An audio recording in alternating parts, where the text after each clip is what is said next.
And finally, new rule 12 years after 9/11, and amidst yet another debate on whether to bomb yet another Muslim country, America must stop asking the question, why do they hate us?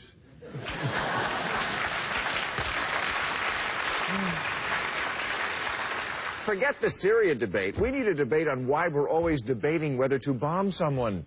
Because we're starting to look not so much like the world's policeman, but more like George Zimmerman.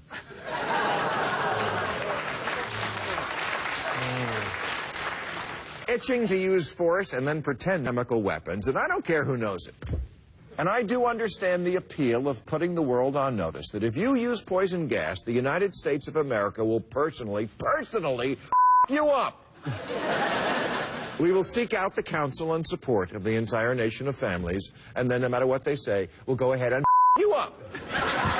But however valid that argument may be, it is, I believe, outweighed by the fact that we have to stop bombing Muslim countries if we ever want to feel safe from terrorism in our own. The chemical weapons treaty is important, but to the jihadi on the street, it just looks like we're always looking for a new reason to bomb them. Even worse, bombing seems to be our answer for everything. Since 1945, when Jesus granted America air superiority,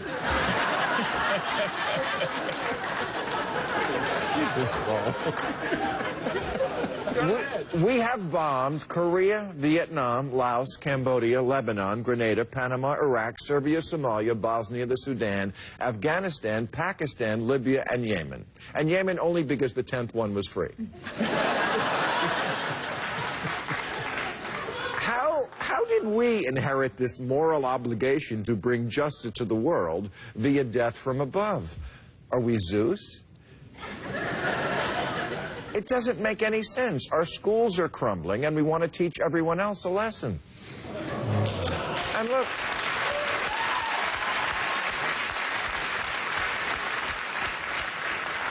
I am no fan of Assad, and I say that openly. I don't care if it costs me jobs in Hollywood. I think he is the worst kind of sociopath, the kind who commits unspeakable acts, but who looks like a shoe salesman at Macy's. I'm just pointing out that we're the only country in the world that muses out loud about who we might bomb next. Iran? Yeah, we might bomb you. Yeah, we're thinking about it, maybe. Depends on the mood.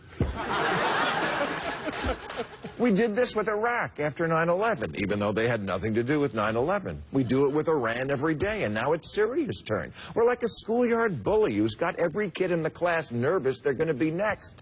And I don't know if anybody should have that kind of power. Can you imagine going to work and sitting at the table with the lunch with 10 different people in front of you and saying, hey, you think we should kill Bob?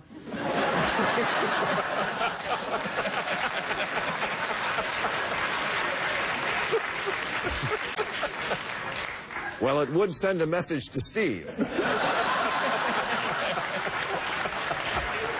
acts like this? People in other countries don't talk like this. Probably because if they did, we'd bomb them.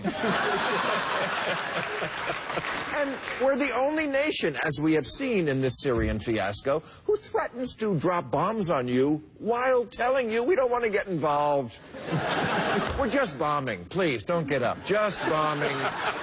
No boots on the ground. No, a little light bombing will be out of your hair in a week.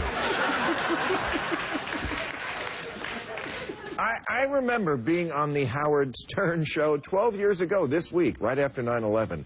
And Howard said that in retaliation for 9/11, America should bomb a Muslim country. Any Muslim country, it didn't matter which one.